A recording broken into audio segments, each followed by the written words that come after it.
Hello guys, welcome back to my channel. শুনে যে বাগানটা দেখছো, এটা আমাদের বাড়ির পিছনকার বাগান। সকালবেলা ঘুম থেকে উঠেই তো আমি একটু জল খেয়ে নিলাম। তারপরে আমি ব্রাশটা নিয়ে বাড়ির পিছনে ব্রাশ করতে চলে গেলাম। তারপরে ব্রাশ করে এসে দেখছি মা বাজার থেকে মাছ নিয়ে এসছে আর দিদি সেই মাছগুলো কেটে নিচ্ছে। তো সেই ফাঁকেই তো আমি চলে গেলাম মুখ ধুতে। মুখ টুক ধোয়ার পরে গামছা দিয়ে ভালো করে মুখটা মুছে নিয়েছি।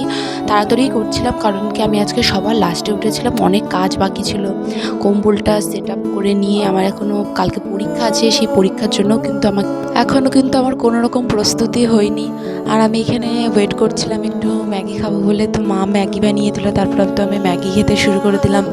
তারপরে কালকের আগের দিনকার বাংলা পরীক্ষার ইংরাজি পরীক্ষার কথা ভাবছিলাম। বাড়ি এসে যখন উত্তরগুলো মেলালাম, মনটা ভালো নেই। যখনই মনে পড়ছে তখনই কীরকম খারাপ খারাপ লাগছে। ওই দেখো, ওই টাইমে ওগুলো ভাবতে ভাবতেই তারপরে আমি পড়তে বসে পড়লাম। আর যেহেতু আমি অনেকক্ষণই নিচে পড়ছিলাম, তাই আমার খুব বোর লাগছিলো এক জায়গায় বসে বসে পড়তে। তাই আমি একটু ছাদে চলে গেলাম আর ছাদে বসে পড়ছিলাম।